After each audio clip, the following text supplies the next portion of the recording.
The Fabulous 413 podcast is funded by Ski Sundown in nearby New Hartford, Connecticut, offering first-timer lesson packages for beginner skiers and snowboarders.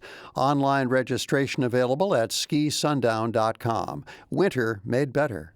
The Fabulous 413 podcast is funded by Window World of Western Mass, a local family business with experienced craftsmen offering vinyl, composite, and James Hardie siding. windowworldofwesternma.com.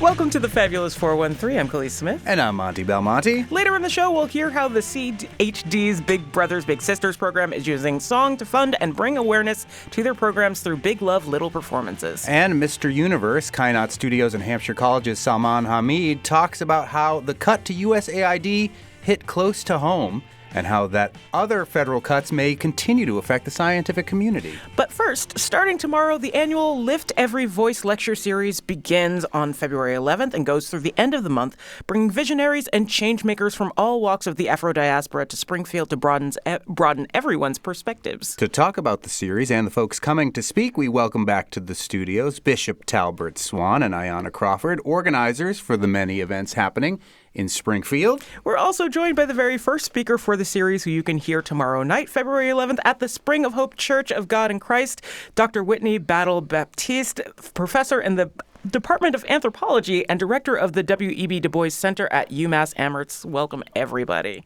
Welcome back, everybody. Thanks for having us. Hey there. Our How's pleasure. everybody doing? Doing 413 great. Fabulous.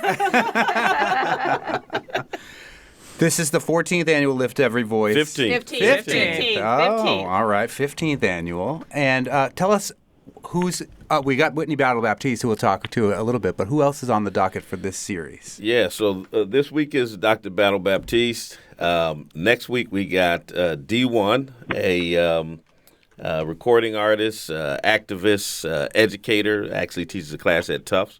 Nominated for a Grammy. He was just at the Super Bowl in New Orleans. Wow. Nice. Then we've got, on the 25th, we've got Dr. Bridget Baldwin, a distinguished law professor at Western New England University. And then on the 27th, to close it out, we got Keith Boykin, political analyst and former staffer with the Obama White House. Wicked cool. Yeah, it sounds like a great series. And since we've got the first speaker on the phone, Dr. Whitney Battle-Baptiste, tell us what you are going to be talking about tomorrow to kick off this annual Lift Every Voice and Sing lecture series. Thank you. Thank you for having us. I really want to talk a lot about history, not just Black history, but reading and trying to really encourage us to look back to the ways in which, as communities, we would engage in learning from our elders, learning from the past.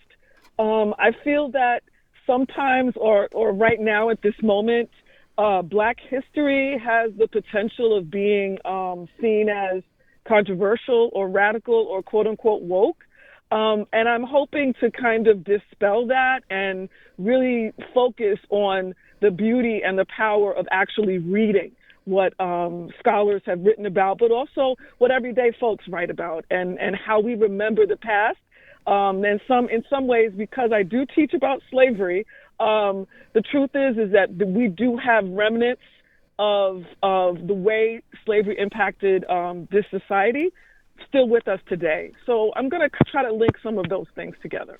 In fact, like one of the sub-themes of your series is liberation through literacy. Can you talk about that in conjunction with the actual theme for the series, which is resilience and resistance? Yeah, so the theme that we're really trying to address during the course of this series, resilience and resistance in the age of regression. We know that we've got a big push in this nation against civil rights gains, against Black history. And, of course, Black people have always been a resilient people, and we've always been a people who have been at the forefront of resistance, and we're going to have to continue that particular struggle. But also, much of our liberation did come through literacy. They wanted to keep us from being able to read, from being literate, so that they could teach us anything, they could tell us anything, and we wouldn't be any the wiser. But our ancestors pushed back against that, and they did learn to read, and they did learn how to interpret the times, and that's critical and that's important. And so we're lifting up both of those themes during the course of this series. Professor Battle-Baptiste, you teach at UMass at the W.E.B. Du Bois Center, and as the bishop mentioned, and as we've talked about many times on this show over the course of the last couple weeks, there is an assault on not just DEI, which we're hearing so much about, but on Black history in general. Tell me about your students. Do you feel it coming from your students? Is there a resistance to the type of history that you're teaching from the young people, or is this something that we're only hearing in the upper echelons of the government at this point, but it isn't really something that is affecting students on a day-to-day basis? Well, that's a kind of a complicated question because the kind of courses I teach are often, I feel like students are self-selecting to come in and they want to learn that. The only thing I do have to say is I actually just gave a lecture to a bunch of students at College of Charleston in South Carolina, a little different venue. However, a couple of young folks came up to me and were really thankful that their class had brought them, because they probably would not have learned what they learned in what I was kind of sharing with them. So I don't want to say that it's resistance coming from youth and young people, especially, let's say, college age, but it is literally not knowing and not being exposed to, because for some reason it's beginning to dissipate or disappear from general curriculums in public, charter, and private schools. And I think that this is something that is happening in different pockets, and we don't think they're related, but they are related.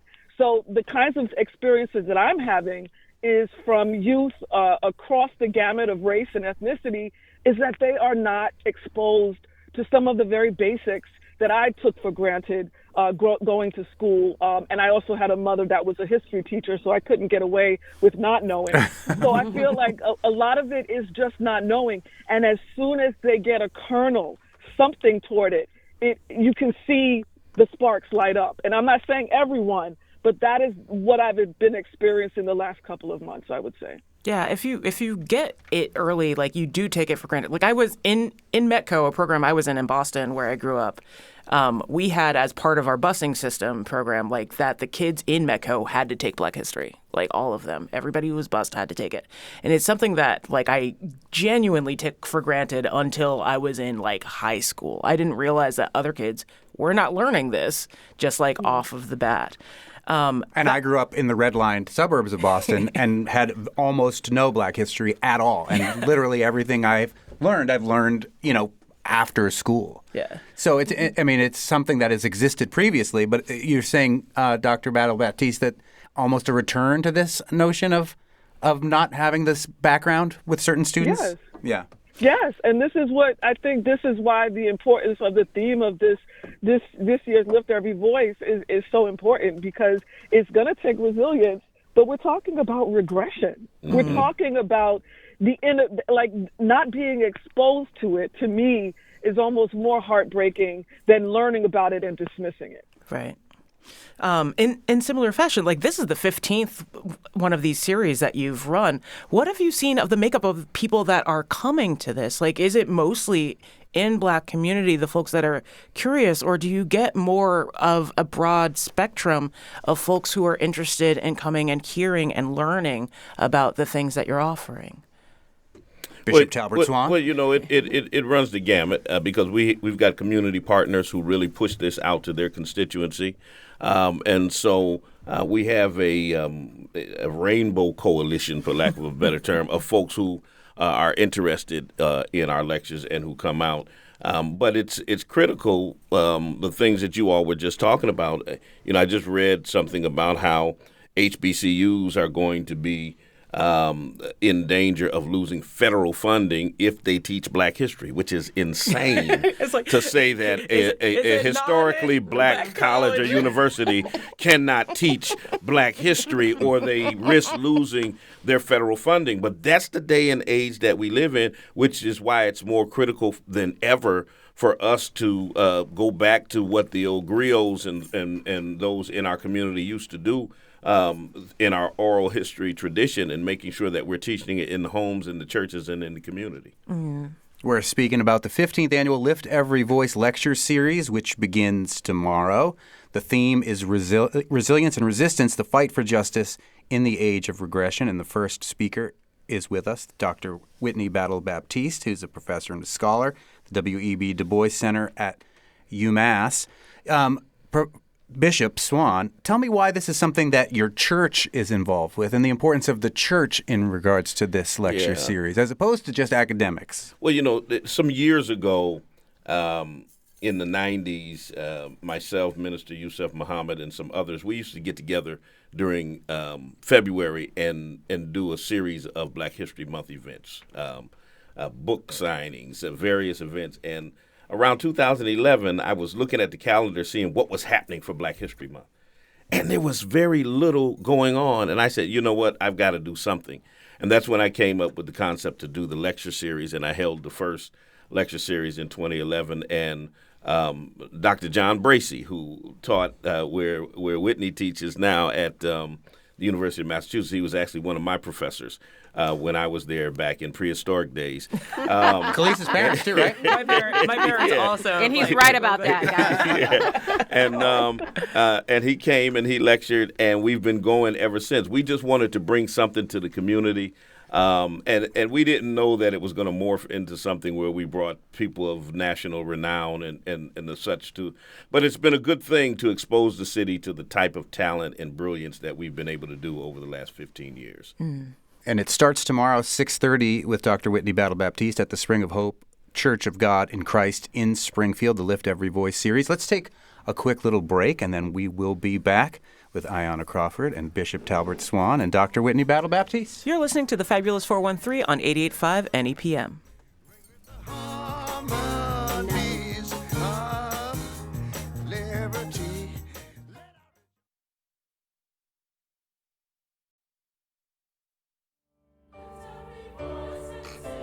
Welcome back to the Fabulous 413. We're talking about the 15th annual Lift Every Voice lecture series, which begins tomorrow with Dr. Whitney Battle Baptiste as the featured speaker.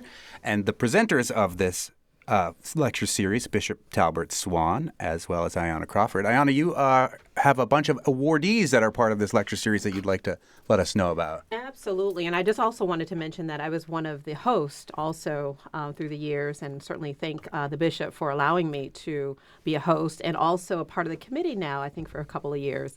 Because every year he says, I don't know if I'm doing it. But you know what? The committee says, no, we're doing it. And he's just said, you know what? I'm doing it. So I wanted to share a little bit about what Bishop sort of put together is that he recognizes folks in the community. And so I've had the dubious pleasure of being on the nominating committee to sort of think about, folks in our community that are doing that really good work, that social justice work and giving back and all of that. So I wanted to share with your listeners and with yourselves the folks that we've nominated for and have accepted for this coming Tuesday in particular. And so the first person is Yvette Frisbee, who is the first woman ever to be the CEO of the Urban League here in Springfield, Massachusetts. So we're so honored to be able to recognize her. And then also a young businessman and owner of Dewey's Lounge in Springfield and Kinney. And so we're certainly excited to honor both of them because they both give back and have always give back, irrespective of the roles that they play in our community. Mm-hmm. They're just genuine people that have been doing that good work. And so we're so grateful to be able to recognize them on tomorrow. Okay, cool.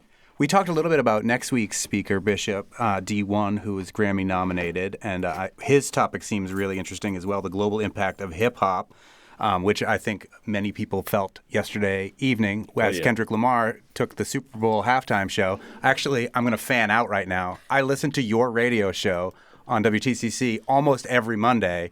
And first of all, your Super Bowl sermon was on fire. But then afterwards, what you were saying and ending with Kendrick Lamar, I thought was a nice touch on today's show. But talk about the other two speakers. What will Dr. Bridget Baldwin be talking about? Yeah, Dr. Bridget Baldwin is a distinguished law professor, and she's also one who specializes in diversity, equity, and inclusion. and she's going to talk about that in light of the attack on that that has been happening by this current administration. And the reason why we needed it to begin with, because of course we know a lot of the discriminatory practices that this nation had historically engaged in were codified into law.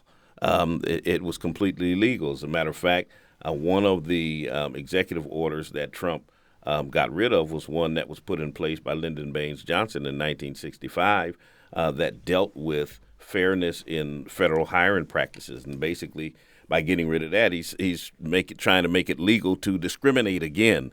All the while still talking about the need for meritocracy when no one in his administration is qualified to do anything that he has hired them to do.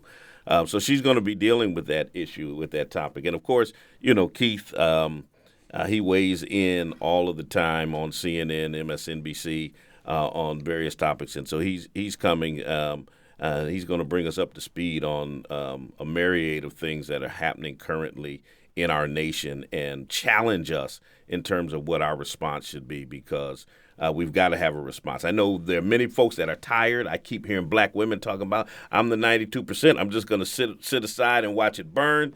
I don't think they're going to do that. I know people are burnt out at this point in time, but I think resilience and resistance is just in our DNA, and that's what we're going to do. Speaking of that resistance and resilience, Dr. Batiste, your talk is about W.E.B. Du Bois. Can you talk just a little bit about his importance and what your lecture is going to bring to us tomorrow? Well, I feel like because Du Bois is such a major part of my life, no matter where I speak, somehow Du Bois enters into the conversation.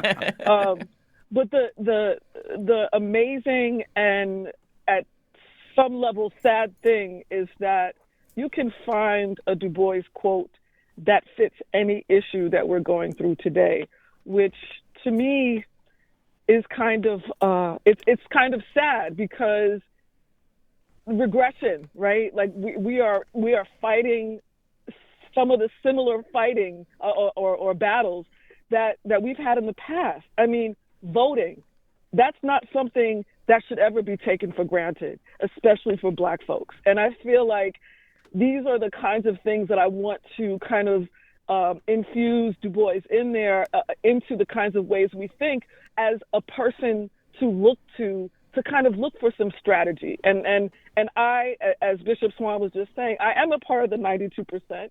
However, the 92% sitting down and drinking tea we all know is not going to happen.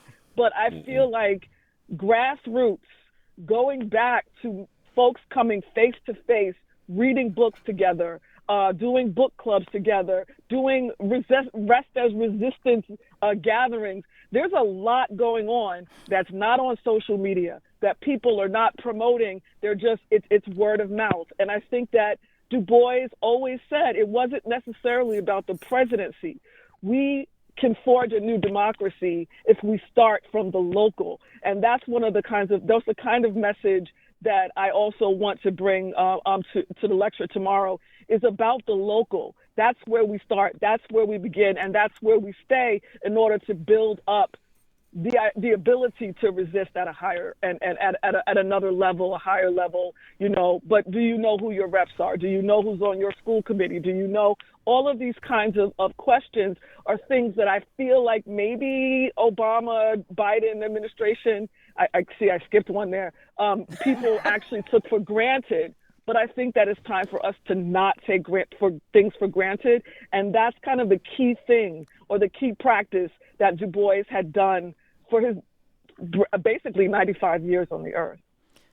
In keeping with that, like the two of you, as far as I know, are involved in the organization that Du Bois helped start, the NAACP, where I got a chance to ask this of someone from the Berkshire section of the NAACP, but where do you see the NAACP's where do they fit in this movement as it is right now, in this effort to get more people to think more broadly about American history, to think more broadly about the American people, and realize that we are a multitude? Yeah, well, but think about it.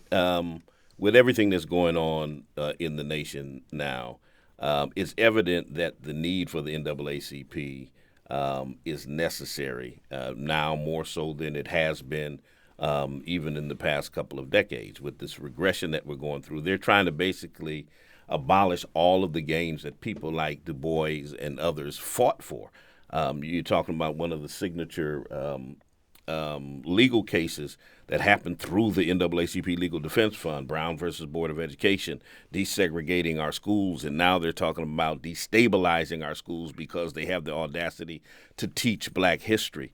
Now they're talking about dismantling DEI and affirmative action and all of those types of things. And so organizations like the NAACP and other grassroots social justice organizations are more necessary now than ever before.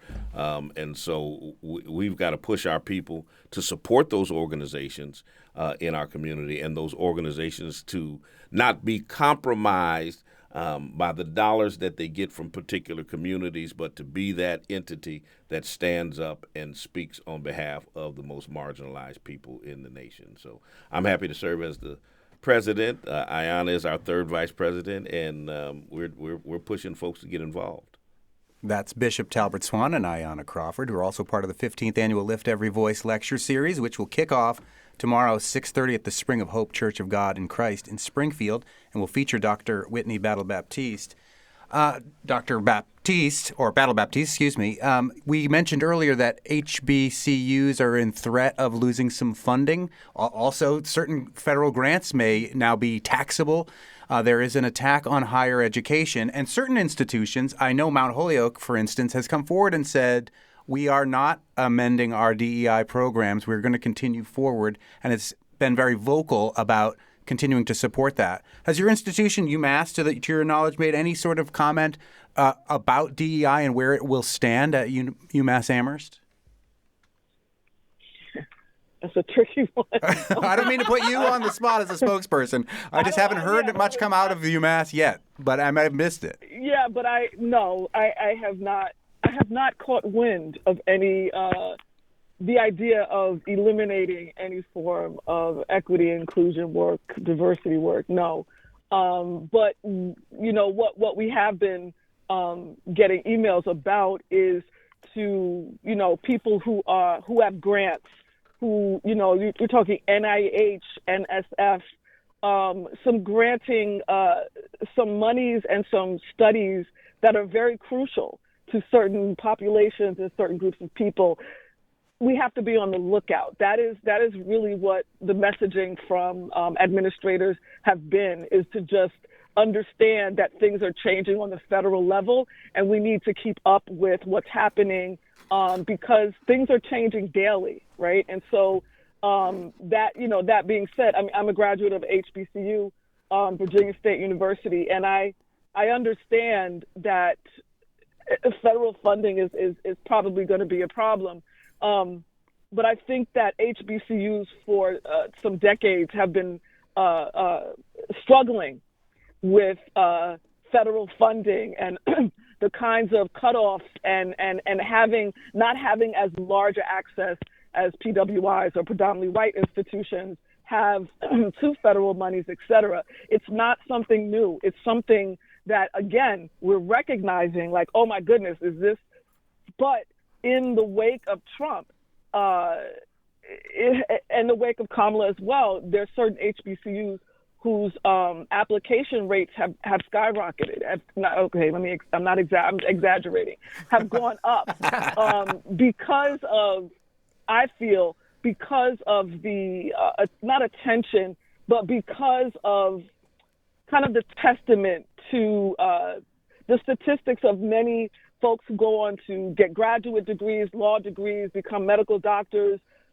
A lot of us have our foundations at historically Black colleges, where excellence is what is expected of all of us. It's not about DEI. It's about everyone is here to learn and get everything we possibly can from this institution to take us as far as we can go. And I think that is a message that gets diluted once it leaves the campuses of those HBCUs. And taking that message and putting it a little bit on the ground here, like the Lift Every Voice series has gone on for 15 years, and it's predominantly Black History Month focused. But should you have the resources, is this something that you could expand to like being year round? Because I think like community-based educational efforts are really important to just general equity, period. Yeah, if it were sustainable in that way, I'm certain it would be beneficial to the community. I know that many other organizations, STCC used to have a lecture series that they used to have. AIC had a distinguished speaker series. They brought Desmond Tutu one year. Springfield College used to do it in various institutions. And, of course, as you know, with the ebbs and flows of funding, that kind of dictates whether or not those types of efforts can be sustained.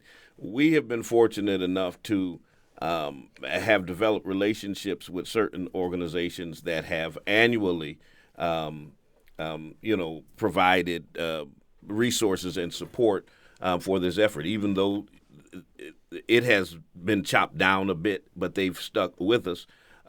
Bay State, Mass Mutual, Davis Foundation, and others have seen this as a worthy endeavor for us to do. So, if there's some billionaire out there who wants to counter the nonsense of that billionaire from South Africa and wants to provide the resources for us to continue these types of things, we'd be more than happy to do so.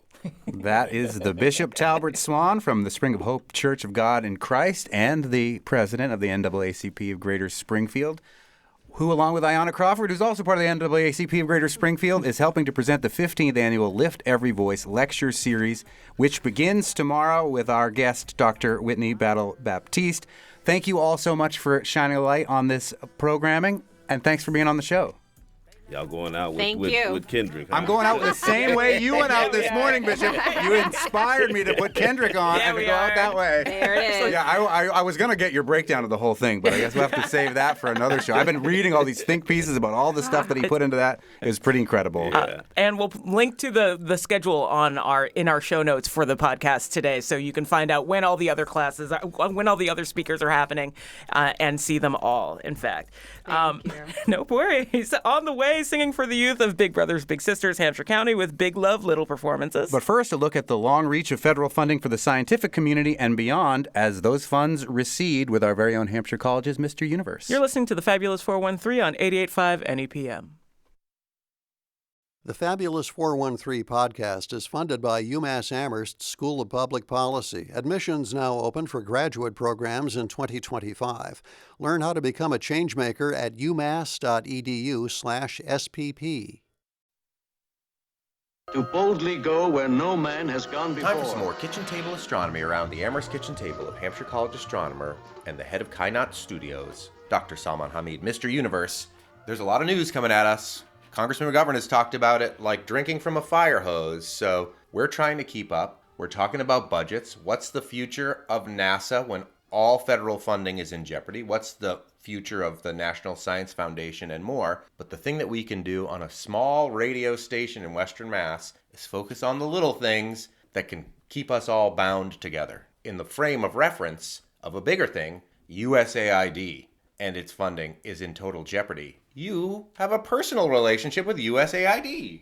Yeah, so I do want to mention that there is so much stuff happening. So if you want to say, okay, hey, what is the larger theory to comment on? Well, it's impossible. Mm-hmm. And that is, whether by design or by chaos, it becomes impossible to react to it. I think I can't even keep up with all of the symbolism that Kendrick Lamar put in the Super Bowl halftime show. I want to perform their favorite song, but you know they love the sue. What song? Yeah, that song. I've been trying to decode all that all day. That's right.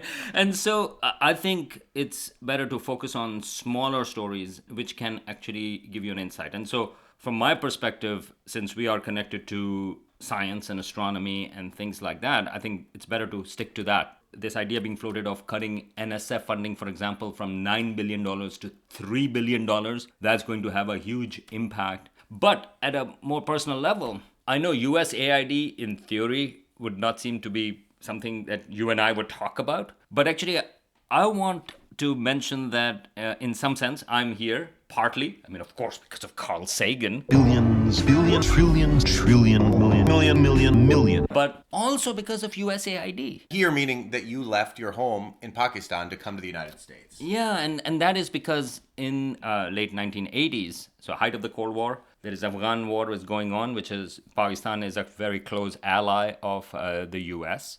And Pakistan is also under military dictatorship. So I should also mention sort of like, experiencing that was also part of that. But at the time, the USAID had American Center in Karachi. So I grew up in Karachi over there. And American Center was a fantastic library. So I was in high school. Going over there was this amazing experience. There was British Council, which is everywhere, but British Council seemed old, passé. It was like the faded superpower. Didn't have air conditioning, had big ceiling fans, old colonial buildings. We were like, oh, come on. American Center had like tinted glasses. You go in, it was air conditioned, like nice fountains. And you go in, and there was an aura of coolness to it.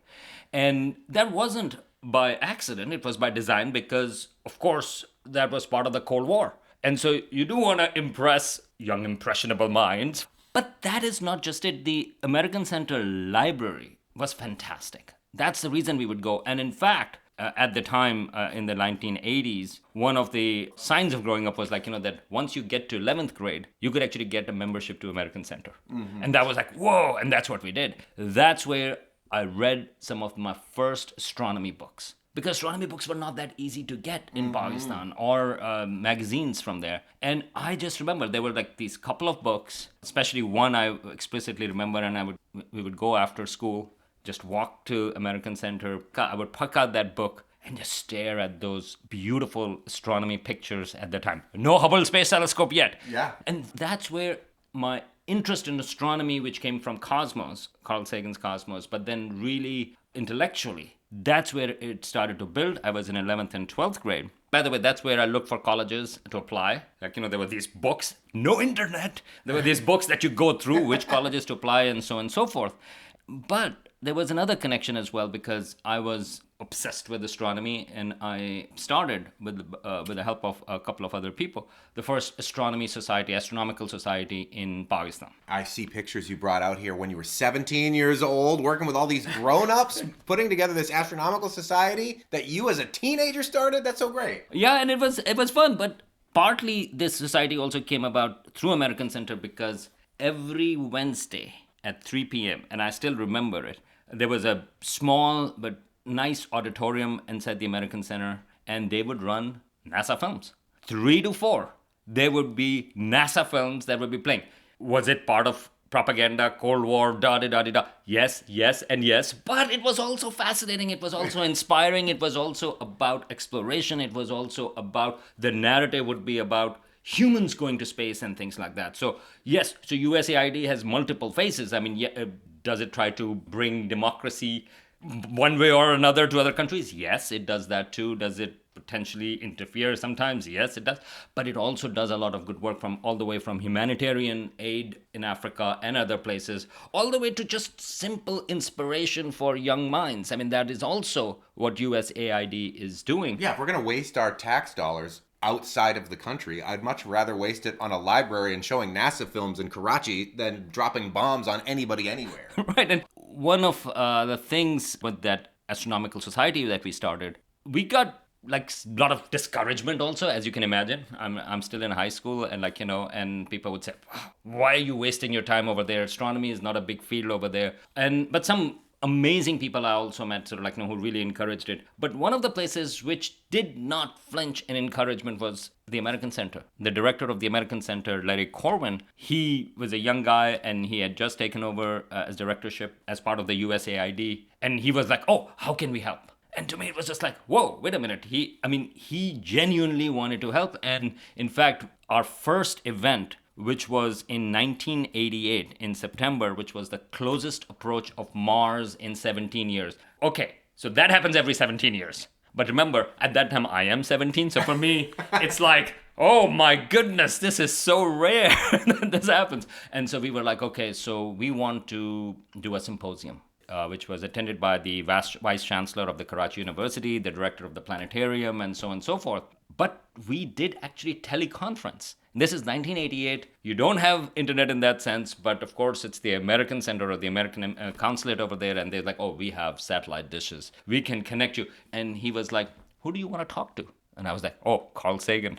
And he goes like, okay, let me try. And he did really try, but Sagan, unfortunately, was busy. And he says, well, we couldn't get Carl Sagan, but everybody said that this guy, Christopher McKay, Dr. Christopher McKay. And we were like, oh, come on. But fine. As it turns out, Chris McKay is actually one of the leading astrobiologists, especially his research on Mars is a cutting-edge research, and he's a really big name. I actually met him out, I think in 99, he came, when I was in graduate school, he came to give a talk, and I said, do you remember, we talked? And he goes like, it's all a blur. So I just want to give a small story regarding that. I mean, right now, because we are drinking from the fire hose, in some senses, so much stuff happening.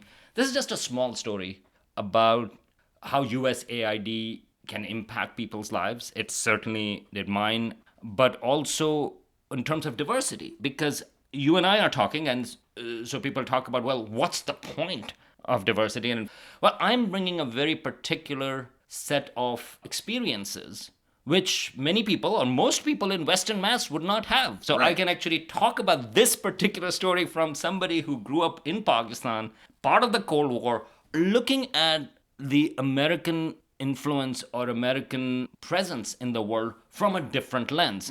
So you and I can talk about it from something that it would be hard to bring about if I was just like you, Monty. Right.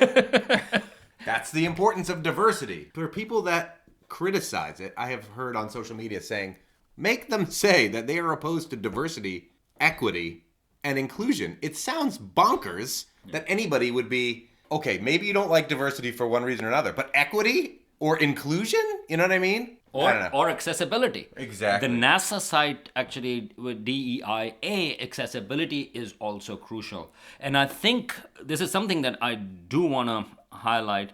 The way DEI is being used by the president right now and by the opponents of DEI, they just throw it for everything, and it almost represents incompetence. My favorite joke about that was that the groundhog last weekend popped up and there was going to be 6 more weeks of winter because of DEI. That's right. And that is a deep problem. It's not just that you can actually litigate, oh, are these people deserve this or not? That's not the issue. The problem is the framing of that is that it is making white males in particular the default. Meaning to say that if it is not white male, then it would be of suspicion. If it's white male, it's like, well, probably by merit. Oh, definitely. But if it's not white male, it's like, are you or are you just a DEI hire? So I think that's where a big problem lies. And again, I would go to a very small story regarding that. And that is that NASA's DEI website is no longer available.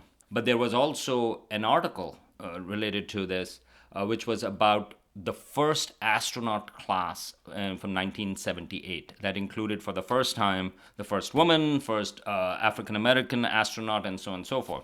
And it talked about sort of like, how important that was. Since we also get our own favorite astronaut, Katie Coleman. Yes. We know that thousands of applicants come in and a handful are picked. So anybody who's picked, it's not about DEI hire. They're all deserving candidates. It's a extremely, extremely, extremely competitive thing. But they scrubbed the page about the astronauts in 1978? This article was, I think, 2023, because it was talking about NASA's efforts for diversity and equity and inclusion. And that article is no longer available. So it's a small thing. Okay, why would you remove that particular article? Why would you? DEI site is no longer, but what about this small article? And it's no longer there. Similarly, there is this Vera Rubin Observatory. So Vera Rubin is an astronomer, one of the most sort of like celebrated astronomers. She is credited with the discovery, not the discovery, but certainly the hypothesis about dark matter. And the new telescope that is going to see its first light, meaning to say it's going to start operating soon in Chile. This is a big, big telescope, amazing. And It's named Vera Rubin Observatory. And on that site, it actually talks about her struggles as a woman, being a woman in astronomy. And then it also talks about that Vera Rubin Observatory. They understand the challenges that women astronomers feel and so on and so forth. Well, that piece is now gone from the website. I do want to credit, this was work done by ProPublica. It's a ProPublica article on it. This is the paragraph that is gone. So I just want to, again, a small thing. Why would somebody go out and eliminate this particular paragraph? So this, it used to say, science is still a male-dominated field, but Rubin Observatory is working to increase participation from women and other people who have historically been excluded from science. Rubin Observatory welcomes everyone who wants to contribute to science and take steps to lower or eliminate barriers that exclude those with less privileges. That particular paragraph, somebody thought that it was objectionable in the current circumstances and has been removed. When we are talking about small things, well, here is an example, but here is also an example of, in some sense, how small and petty these kind of things are becoming, that recognizing that astronomy and sciences in general, although astronomy is slightly better than physics, for example, but still, everybody knows that it has been a male-dominated field, and it has not been because women are not smart, but because of all the restrictions and challenges that come in. So trying to address that, they have removed that particular paragraph. And even more petty, there is a small thing that it says, and again, I just want to show how far some of the people are going. It said that more minds, this is Vera Rubin. Vera Rubin thought that more participation of more minds is going to be beneficial to astronomy. More has been changed to many. More describes sort of like, more diverse type of minds, and that has been changed to many. So you go like, okay, I don't know whether this directive came from Elon Musk or Trump directly, or somebody did it on their own thinking about it. But this is just a small example of how these things come in. And in some sense, while we are figuring out how to deal with the current situation, this is why I want to focus on small examples. If you get a chance, New York Times opinion piece on Sunday, there was a fantastic piece by M. Gessen. They grew up under basically Soviet Union and then has been writing against Putin.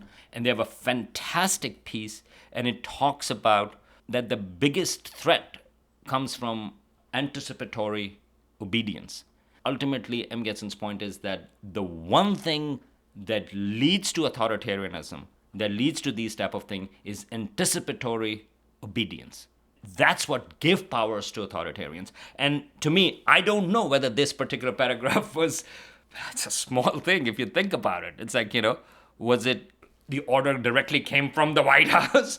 Or was it somebody who actually just anticipated, well, we don't know, the DEI, that may make people upset. So I think that's where we have to make a stand. Let people come in and tell you not to do that. Do not do these things before we are even asked. Up next, we'll hear about caring through karaoke with Big Brothers Big Sisters of Hampshire County's Big Love Little Performances. And we'll talk with Ann Welsh from Big Brothers Big Sisters and Tara Brewster from the creator of this Thursday's event. You're listening to the Fabulous 413 on 88.5 NEPM. The Fabulous 413 podcast is funded by Northeast Solar, helping customers make the switch to solar for savings, energy security, and tax incentives. Learn more at northeast-solar.com. But it ain't home. New York's home, but it ain't mine no more. Oh my goodness. I am myself. This song makes the least sense of any of to the no one songs. there. Well, that's my go-to karaoke song, but I it is know. not what I will be performing on Thursday. Welcome back to the Fabulous 413. A little song, perhaps a little dance, and all for a good cause. Big Love, Little Performances, an annual fundraiser for the CDH's Big Brothers Big Sisters of Hampshire County to create and support one-to-one mentoring relationships that ignite the power and promise of youth. The Big Brothers Big Sisters of Hampshire County is celebrating its 50th year as a mentoring agency and bringing this beloved event to the Iron Horse this Thursday. And with us to talk about what'll go down on February 13th and the impact it has on Big Brother Big Sisters programming are Tara Brewster and Ann Walsh. Thank you for joining us. Tara Brewster is bon vivant from Greenfield Savings Bank, who's involved in one way or another with every good organization doing anything, but also helped to create this event. I learned it by watching you, Monty. And created it on a whim while I was in the studio with you, where you were interviewing Ann That's Walsh. right. And The said, triangle of love right here. we should do a karaoke event for Big Brothers Big Sisters. And now this is what, the third year? I can't even remember. Trace. 3.0. 3.0. Yep. And Ann Walsh. Yes, sir. Tell us about Big Brothers Big Sisters. How many kids are you working with in Hampshire County, and a little bit about the mentorship that goes into what we're raising money for on Thursday. Yeah, sure. So at any point we have 100 or so kiddos coming or being part of the program. And as you said, it's a mentoring agency, which doesn't mean that you need to be an expert in anything. It's about spending time and being present for a young person. And it makes all the difference in a young person's life, no matter what the dynamic is at home, to have another adult in the world that wants to have ice cream with you and listen to you about your math homework, or, so we have some wonderful partnerships, mentorships that sometimes are a year long and sometimes are a lifetime. We have people who are still friends that have been matched for 20 years. So I think I know of one that ended up in an adoption. Wow, that's great. Amazing. Yeah, wow, fantastic. That's a sweet story. And this event on Thursday at the Iron Horse is a fundraiser for CDH's Big Brothers Big Sisters. Tara Brewster, you'll be emceeing it along with me and Kelsey Flynn. That's right. I'm so excited. And we have some dignitaries who will be performing. Tell us who is going to be part of this event. Oh, boy. We have Owen Zara a part of it. We have some members from Team GSB performing. We also have some really fantastic judges. Oh, the judges get ready for this. Cristiano Garraza, who is a performer in the area. Rep Lindsay Sabadosa. Yep. Is she going to sing It's Supercalifragilistic Lindsay Sabadosa? Only if you make No, her. I don't think so. I don't think the judges will be singing. She hasn't, yeah. But we could ask her. Yeah. How do we know that they're judging fairly if we don't hear them sing as well? Exactly. Ooh. We do have the godmother of rock who will probably get up on Yes. stage if we asked her. June Millington. Is going to be one of the judges. Oh, yes. From the band Fanny and from the Awesome. Institute for Yeah. Musical Arts in Goshen, which we drove by today. Yes. Yes. And Vince Jackson from Northampton area Chamber. of Yep, Commerce. who probably will not. I don't think he'll be singing. He doesn't But seem you like don't that have guy. to But he sing. could. This That's is right. karaoke and lip syncing. That's right. Yeah. That's So, right. so if you're just like out there to perform and do perhaps a little drag into it There instead, might be a that little still drag counts. happening. Yeah. Yeah, so it's not just like your after work karaoke. This is not, after work with your button-up shirt. No, no, no. This is, you signed up in advance, you're practicing. One of the things you're judged on is that you know the lyrics to the song, that you come in costume, that you embody, the performer, that you really bring the drama to the stage. Tara Brewster keeps trying to get me to rehearse, so let's do it live on the air right now. We're going to do a song my from goodness. Wicked. We're going to play a little bit right now. It's not the beginning. You're going to have to figure out where we're at. Hit it, Oh my Betsy. God. Oh my God.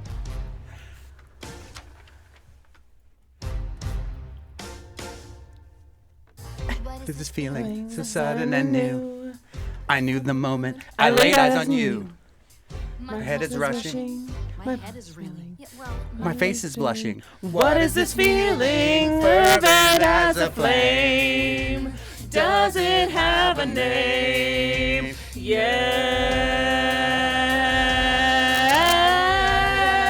Yes. Loathing. Unadulterated loathing for your voice. Clothing. Let's just say I loathe it all. Every little trait, however small, makes my very flesh begin to crawl. That's good. That's enough rehearsal. That's enough. We're good. We're good. We're good. Yeah, As much as Betsy over there, she knows the whole thing. She's yes. And I will be reprising my Alphaba outfit, so I will be fully green on Thursday at the Iron Horse for Big Love, Little Performances 3.0, a fundraiser for Big Brothers Big Sisters of Hampshire County. And you can come and see all of these performances at the Iron Horse, right? Yeah. And we forgot to mention, there's going to be poetry on demand. Yep. A really amazing auction with over 50 items. Yes. Lots of wonderful food, desserts. Amazing desserts.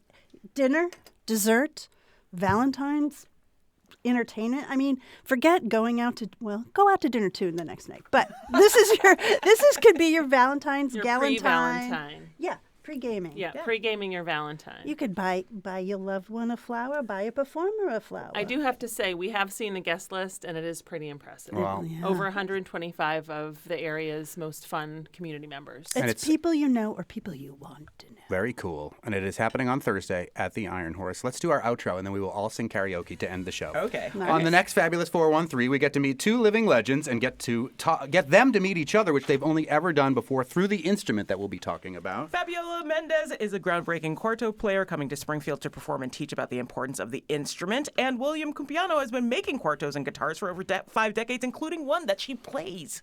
And we'll have the power of history once again with Professor Uzman Power Green looking at the far-reaching ripples created by the EEOC, including diversity, equity, and inclusion. All right, let's all sing this song together. Okay, which song Get ready is for this? Big Love Little performances Thursday at the Iron Horse. Is it Hit it, more Betsy! And we can build this thing together, standing strong forever. Nothing's gonna stop us now. And if this world runs out of lovers, we'll still have each other. Nothing's gonna stop us. Nothing's gonna stop us now. No. I'm so glad I found you. I'm not gonna lose you. Whatever it takes, I will stand here with you. Take it to the good times, sing it through the